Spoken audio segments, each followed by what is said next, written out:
Hello बच्चों, आपके अपने एक्सेल एकेडमी पर हार्दिक स्वागत है।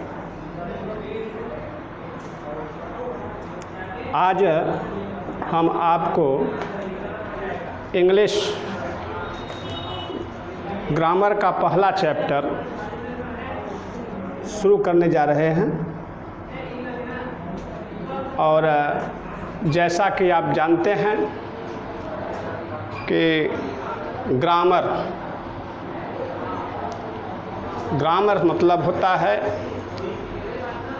जिसके अध्ययन से किसी भाषा का ठीक ठीक लिखना पढ़ना और बोलना आ जाए, उसे ग्रामर कहते हैं, उसे व्याकरण कहते हैं।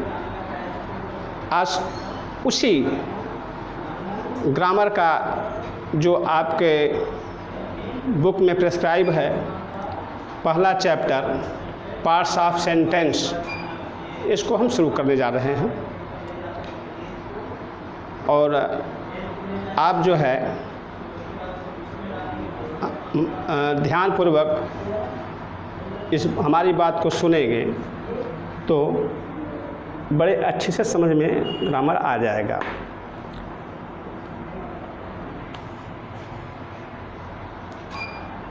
सेंटेंस, यद्यपि इसमें दिया है पार्ट ऑफ सेंटेंस, तो सेंटेंस को जानने के लिए हमें पहले सबसे इसकी छोटी इकाई लेटर क्या होता है, इसे जानना जरूरी है। तो अक्षर या लेटर आवाज़ के संकेत को अक्षर या लेटर कहते हैं। जैसे हम बोल दिए ए, तो इसके लिए हम जो है एक ऐसे एक निशान बना दिए, ए हो गया। हिंदी में अगर हम कहते हैं क, तो एक आवाज़ निकली हमारे मुख से, इसको हम इस तरह से लिख दिए, एक क हो गया। ऐसे जो आवाज़ हमारे मुख से निकलती है, इसी के संकेत को हम अक्षर या लेटर कहते हैं।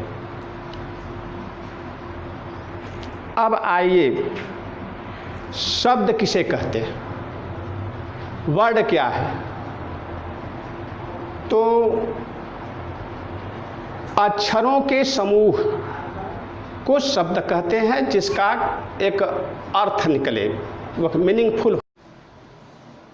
तो बात हो रही थे शब्द किसे कहते हैं, तो हम लोग इसको परिभाषित किए कि अक्षरों का वह समूह जिससे अर्थ निकले, उसे शब्द कहते हैं। जिससे अर्थ न निकले, वह समूह जिससे अर्थ न निकले, वह शब्द नहीं होता।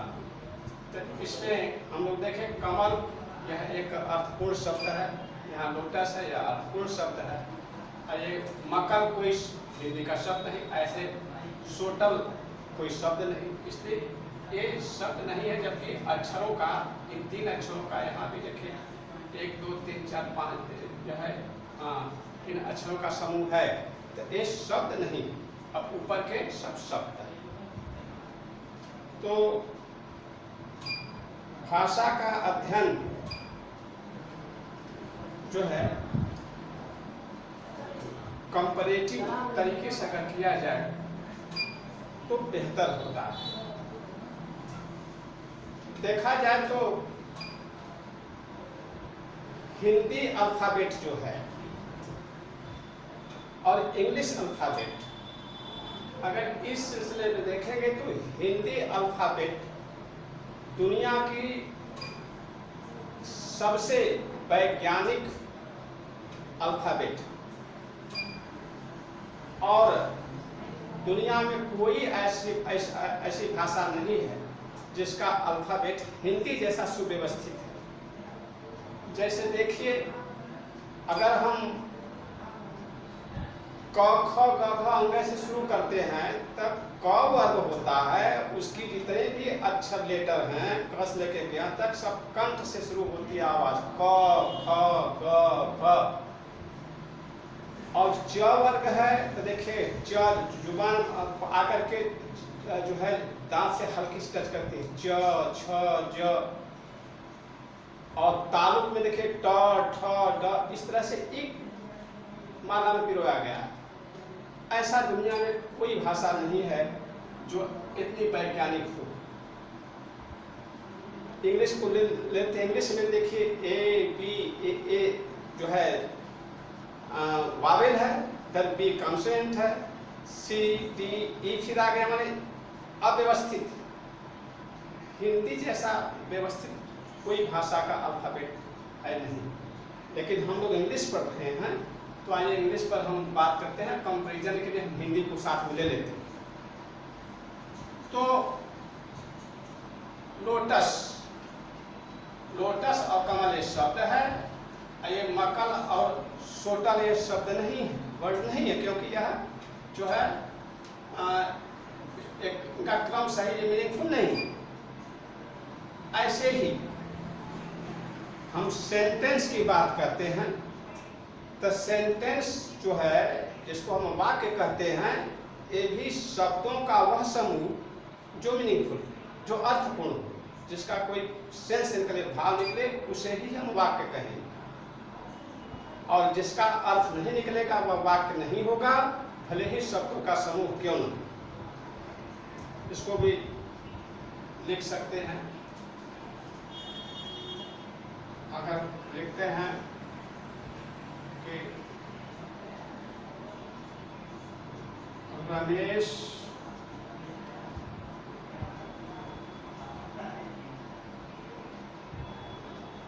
विद्यालय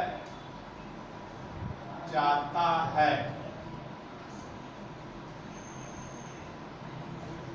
तो देखिए इसमें एक शब्द रमेश है, एक शब्द विद्यालय है, एक शब्द दे है, एक शब्द दे है। इन शब्दों का इस तरह से समूह हुआ कि इसका मीनिंग अर्थ निकलता है। रमेश विद्यालय जाता है, एक दो तीन चार शब्दों का समूह है, यह मीनिंगफुल है, इसका अर्थ निकल रहा है। इसको हम इंग्लिश में लिख सकते हैं, रमेश goes to school। देखिए ये जो है यह हिंदी का वाक्य, इंग्लिश का सेंटेंस, दोनों मीनिंगफुल हैं, क्योंकि जो है इस सुव्यवस्थित रखे गए हैं। आईडी का हम क्रम बिगाड़ दें तो एक वाक्य नहीं कहा जाएगा। तो वाक्य या सेंटेंस शब्दों का वह समूह होता है जो मीनिंगफुल होता है, जिसका अर्थ निकलता है, इसको हम वाक्य कहते हैं। तो वाक्य जो है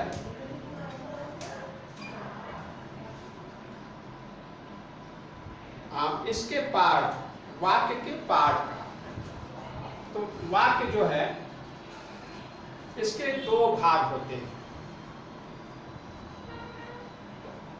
एक सब्जेक्ट पार्ट, एक जो है सब्जेक्ट पार्ट और प्रेडिकेट पार्ट। तो सब्जेक्ट पार्ट जो होता है, जो जिसको हम कर्ता कहते हैं हिंदी में, तो इसको हम कैसे जानेंगे कि सब्जेक्ट क्या है या कर्ता क्या है। वाक्य में कोई ना कोई क्रिया होती, कोई कोई कार्य होता है, उसको जो करने वाला होता है वही कर्ता होता है। इसमें विद्यालय जाने की बात है, ये कार्य हो रहा है, इसको कौन कर रहा है? रमेश, इसलिए रमेश करता हुआ सब्जेक्ट हुआ।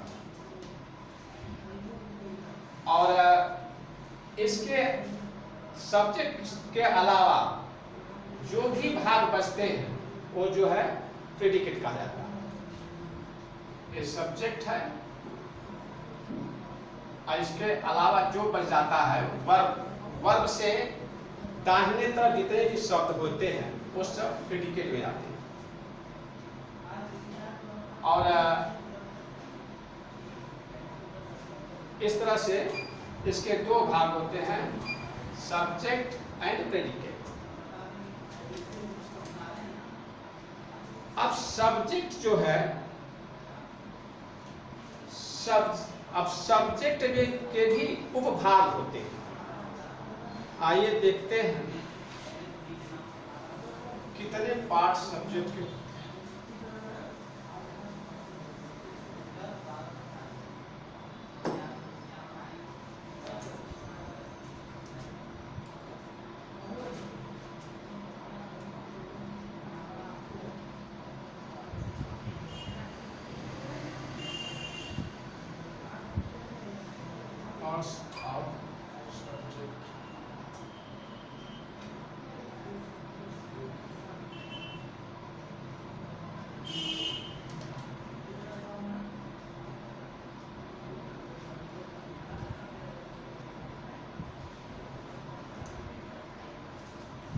ये होता है क्वालिफायर,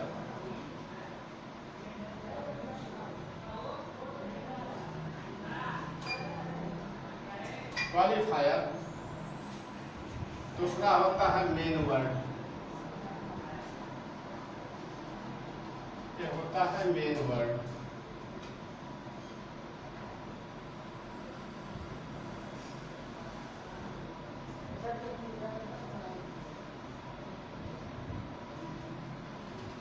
या इसको हेडवर्ड भी कहते हैं।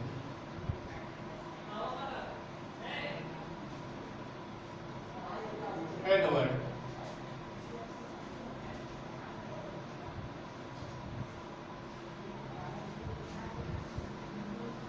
तो जब सब्जेक्ट अकेला आता है, इसको आपने चार्ट देख लीजिए, तो उसके बाद व्याख्या करते हैं। अब क्वालिफायर के जो है 3 पार्ट होते हैं। क्वालिफायर के जो है यह 3 पार्ट होते हैं। पहला है डिटरमाइनर,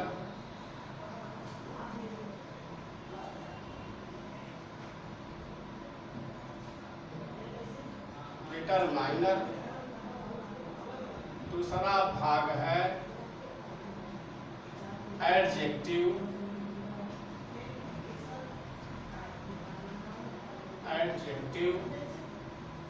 तीसरा है adjectival phrase.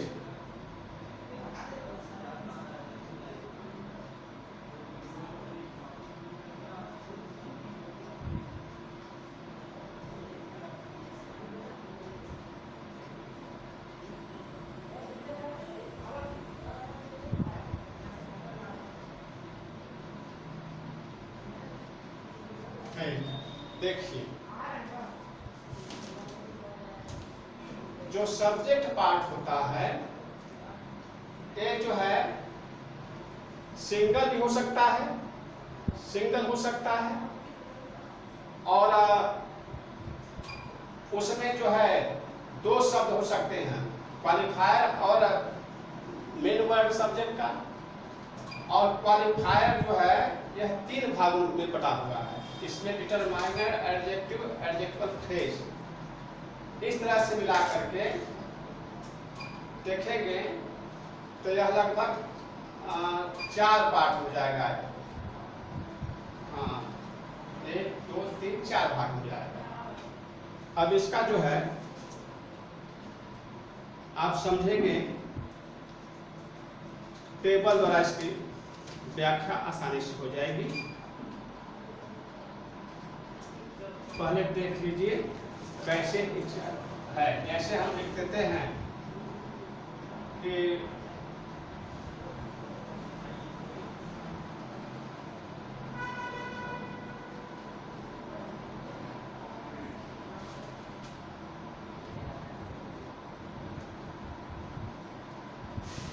Ramesh goes to school. तो इसमें देखेंगे रमेश जो है सिंगल, अकेला करता सब्जेक्ट है। अगर ऐसे लिखते हैं दीवार,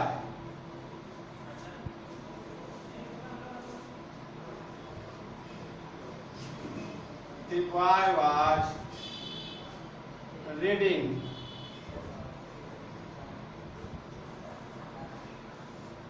यह एक वाक्य है, दी बॉय वाले। देखिए इसमें दी और बॉय दो शब्द हो गए, ये दो शब्द मिलकर के सब्जेक्ट पार्ट बना रहे हैं।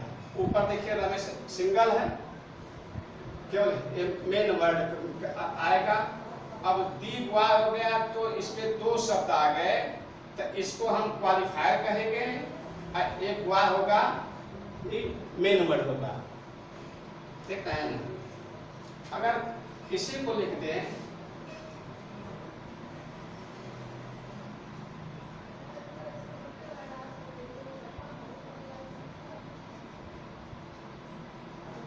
a good boy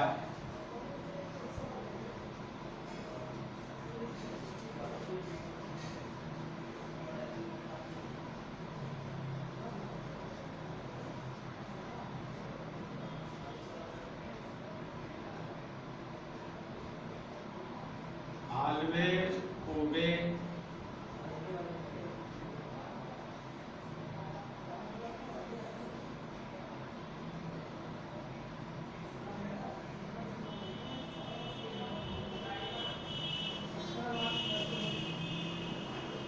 parents. A good boy always obeys his parents. एक अच्छा लड़का हमेशा अपने माता पिता की आज्ञा का पालन करता है ना? तो देखिए ए गुड बॉय, अब देखिए इसमें तीन शब्द दिख रहे हैं, तो इसको कहेंगे डिटरमाइनर, ये हो गया एडजेक्टिव और ये हो गया मेन हेड वर्ड। देख रहे हैं, पहले में Ramesh goes to school, subject अकेला है, सिंगल, केवल मेन वर्ड है। इस वाक्य में, इस सेंटेंस में दी बॉय वाज रीडिंग में दी और बॉय दो शब्द आ गए। तो जब दो शब्द सब्जेक्ट के रूप में आते हैं तो पहले वाले को हम क्वालिफायर कहेंगे और दूसरे वाले को जो है एक हेड वर्ड होता है। तो यहाँ एक क्वालिफायर हो गया, यह जो है हेड वर्ड हो गया। अब यहाँ देखिए a good boy always obeys his parents, तो यहाँ जो है इसमें देखिए तीन शब्द आ गए सब्जेक्ट में। तो पहला जो है या डिटरमाइनर कहा जाएगा, दूसरा एडजेक्टिव कहा जाएगा, तीसरा जो है ये हेड वर्ड। और जो एडजेक्टिवल फ्रेज होता है यह सब्जेक्ट के हमेशा बाद आता है, हेड वर्ड के बाद आता है। तो अगर इसका करेंगे तो इसको ऐसे लिख सकते हैं,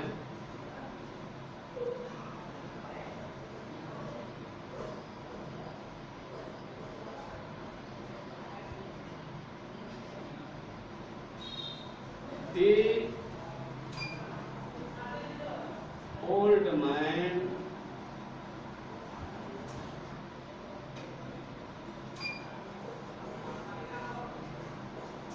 sitting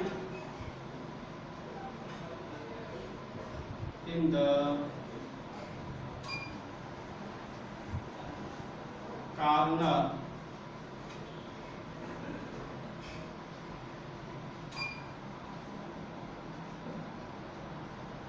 is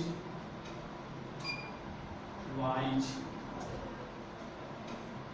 देखिए एक sentence, The old man sitting in the corner is wise। बूढ़ा आदमी जो कॉर्नर में बैठा हुआ है वह विद्वान, वाइज बुद्धिमान, यह वाक्य है। तो इसमें देखिए The old man, देखिए यहाँ से यह सिटिंग इन द कॉर्नर, ये यहाँ तो सिटिंग इन द कॉर्नर, देखिए सिटिंग इन द कॉर्नर, यहाँ से वर्ब शुरू होती है। तो यहाँ तक ये सब्जेक्ट पार्ट हो गया, सब्जेक्ट पार्ट यहाँ तक है, यहाँ तक यह प्रेडिकेट पार्ट, क्योंकि वर्ब से दाहिने तरफ, वर्ब को लेते हुए दाहिने तरफ का भाग क्या होता है? प्रेडिकेट होता है, और वर्ब से पहले जो भाग होता है वह सब्जेक्ट होता है। सब हर एक वाक्य में देख लीजिए, यहाँ देख रहे हैं यह वर्ब है, तो इसके पहले एक शब्द है, तो इस वर्ब को वर्ब लेते हुए दाहिने से एक प्रेडिकेट है, ये सब्जेक्ट है। यहाँ देख रहे हैं वाज रीडिंग, ये वर्ब है, वर्ब से बाएं देखिए दो शब्द यहाँ, इधर यह सब्जेक्ट हो गया दोनों, इधर जो है प्रेडिकेट हो गया। यहाँ ए गुड बॉय देखिए, अब ए गुड बॉय ऑलवेज ओवेज, देखिए वर्ब है ना, तो इसी को जो है मॉडिफाई कर रहा है, इसलिए ये देखिए जो है ये सब्जेक्ट हो गया, ये सब प्रेडिकेट हो गया। The old man sitting in the corner, तो देखिए the old man sitting in the corner, बूढ़ा आदमी sitting in the corner, ये एडजेक्टिव फ्रेज कैसे कहेंगे इसको समझिए। एडजेक्टिव क्या होता है? एडजेक्टिव होता है जो क्वालिफाई, जो विशेषता बताता है किसी की, उसको विशेषण कहते हैं हिंदी में, जो विशेषता बताता है। तो इसको कह सकते हैं कि the old man, कौन ओल्ड मैन भाई? कोने वाला बूढ़ा आदमी। बूढ़ा आदमी तो वहाँ तमाम अगर मान लीजिए हैं, तो कौन सा है? कोने वाला बूढ़ा आदमी, है ना। तो एक कोने में बैठने वाला बूढ़ा आदमी मैंने इसी जो है इसको क्वालिफाई कर रहा समय, इसलिए क्या है ये एडजेक्टिव का काम कर रहा है। एडजेक्टिव यह शब्द समूह से एडजेक्टिव फ्रेज, शब्द समूह मतलब फ्रेज होता है, तो ये कई शब्दों का समूह है, इसलिए एडजेक्टिव काम कर रहा है, लेकिन यह फ्रेज के रूप में, इसलिए एडजेक्टिव फ्रेज कहते हैं इसको, है ना। एडजेक्टिव यह एडजेक्टिव फ्रेज इसीलिए कहा जा रहा है, यह क्वालिफाई कर रहा है किसको? मैन को, है ना। तो यहाँ देखिए चारों इसके सारे अंग आ गए, एक determiner, old adjective, man headword, और ये सिटिंग इन द कॉर्नर, ये क्या है? Adjectival phrase. तो ये जो है इसके चारों भाग, सब्जेक्ट के चारों भाग जो है यहाँ जो है मालूम हो गए, ये सब्जेक्ट है ना। ये इससे अधिक नहीं होते, इतने होते। सब्जेक्ट के जो है 4 पार्ट होते हैं। तो जो पहला प्रश्न ग्रामर का आप लोगों का आता है एग्जाम में, यही आता है। पहले की जो है कुछ शब्द जो है छोड़ देता है, उसको भरने के लिए देता है, उसको क्रम बिगाड़ कर दे देता है। तो जिस बच्चे को ज्ञान होता है कि हम किस क्रम में रखें, अगर सब्जेक्ट पार्ट को बिगाड़ा है, तो जिन बच्चों की जानकारी होगी इस चीज़ की, अगर पढ़े रहेगी ठीक से, तो वह इसी क्रम में लिखेंगे। इधर चाहे इतना हो इधर का क्रम बिगाड़ दे, लेकिन पहले अगर यह आर्टिकल है, अधिकतर डिटरमाइनर आर्टिकल होते हैं, ए एंड बी, ये पहले लिखेंगे। एडजेक्टिव जो है हेड वर्ड के बगल में एडजेक्टिव लिखेंगे, उसके बाद हेड वर्ड लिखेंगे, उसके बाद ये जो है एडजेक्टिव फ्रेज लिखते हैं। तो ग्रामर की अगर हमें जानकारी अगर रहती है तो हम उसको अंदाजा नहीं करते हैं, बल्कि एक नियम के तहत करते हैं, और हमें ये विश्वास होता है कि हमारा सही है। अगर हम जानकार नहीं है तो अंदाज से करते हैं, तो उसमें गलती की संभावना अधिकतर होती है। इसलिए इनका जानना, जो ग्रामर में जो है सेकेंड पार्ट एग्जाम का जो पेपर आता है, जब सेकेंड पार्ट का आता है तो पहला क्वेश्चन आता है, कभी कभी प्रेडिकेट भरने के लिए, तो कभी सब्जेक्ट भरने के लिए आता है। तो सब्जेक्ट जो पार्ट होता है इसके इतने ही भाग हैं। ये जो है ये 4 शब्दों का क्रम यही है। पहले जो है, पहले हम देखते हैं कोई आर्टिकल है तो ए एंड बी, या कोई जैसे प्रोनाउन में है, पॉजेसिव प्रोनाउन है, माई है, हिज है, हर है, देयर है, ये, या कुछ एडजेक्टिव होते हैं जैसे सम और है, ये सब है। तो इनको जो है यहाँ लिखा था पहले डिटरमाइनर के रूप में। दूसरे जगह पर हमेशा एडजेक्टिव होता है, जो हेड वर्ड के बगल में लिखाता है, ये हमेशा एडजेक्टिव शब्द होता है, पहचान लिया जाएगा एडजेक्टिव। इस बार हेड वर्ड अगर ये आता है, कभी ये हमेशा नहीं रहता है, ये नहीं, कोई जरूरी नहीं है कि चारों आ जाए, इसके चारों माने डिटरमाइनर एक ही नहीं कि डिटरमाइनर एडजेक्टिव हेडवर्ड ये चारों आए, कोई जरूरी नहीं है। कभी कभी जो है 2 देता है, कभी 3 देता है, कभी 4 दे देता है, तो हम सावधान रहते हैं कि उसमें कौन कौन सा है, अब उसको उसी क्रम में अगर हम लिख देंगे, इस क्रम में लिखेंगे तो हम जो है सब्जेक्ट भरने में गलती हमारी नहीं होगी। इसको जहां उल्टा पुल्टा किए, अब एडजेक्टिव को हम इधर लिख देंगे, इसको उधर लिख देंगे, गलत हो जाएगा। हेड वर्ड को इधर लिख देंगे, जहां भी किसी शब्द का अगर हम क्रम बदलेंगे तो गड़बड़ हो जाएगा। इसलिए वो क्रम बिगाड़ कर दिया जाता है पेपर में, हमेशा ब्रैकेट में क्रम बिगाड़ कर दे दिया जाता है। कभी यहाँ लाइनिंग कर खींच देता है ऐसे कि जो है इसको भरिए सही क्रम में करके। तो अगर हमें जानकारी हो, अगर रहती है कि सब्जेक्ट पार्ट क्या क्या होते हैं, किस क्रम में रखे जाते हैं, तो हमसे गलती नहीं होती, हम जो है सही ढंग से इसको। तो अब आइए देखते हैं कि सब्जेक्ट का कार्य करने वाले एक कौन कौन से शब्द होते हैं जो पार्ट ऑफ स्पीच हमारे हैं। नाउन है, प्रोनाउन है, एडजेक्टिव है, और इसमें कुछ नॉन फाइनाइट वर्ब जिरंड है, इन्फिनेटिव है, और पार्टिसिपल है, एडवर्ब है। तो इसमें क्या कौन कौन सब्जेक्ट की भूमिका अदा करते हैं, इसको हम टेबल के माध्यम से जानेंगे कि जो है इस सब्जेक्ट की जगह पर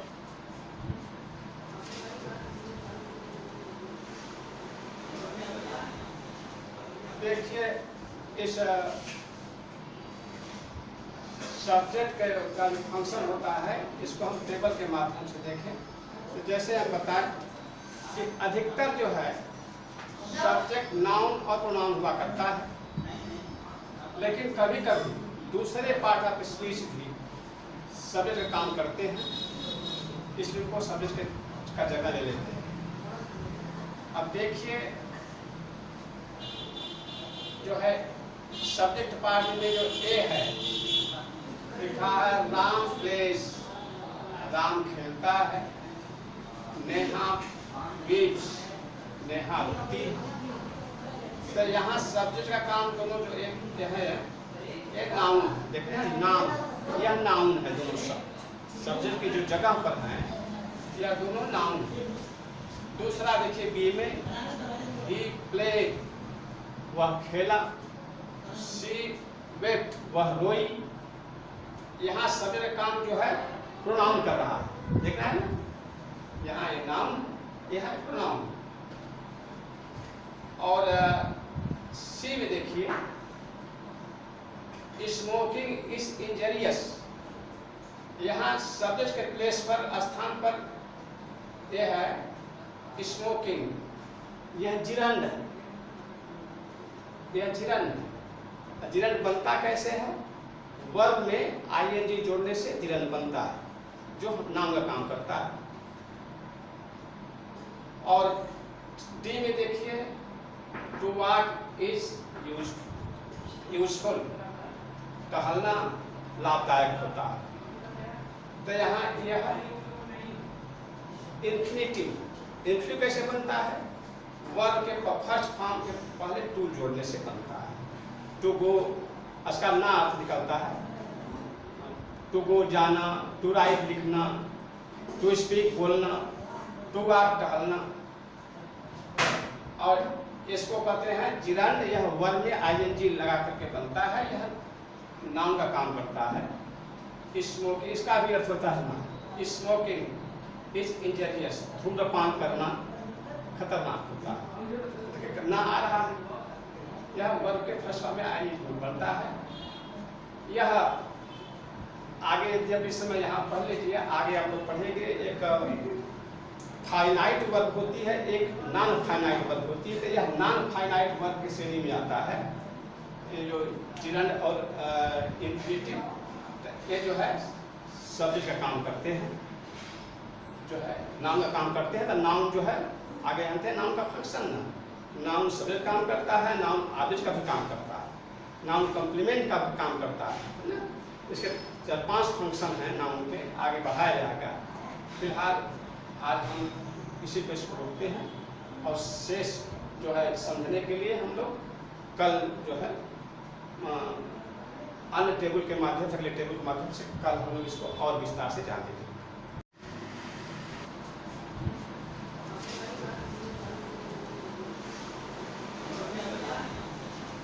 देखिए, इस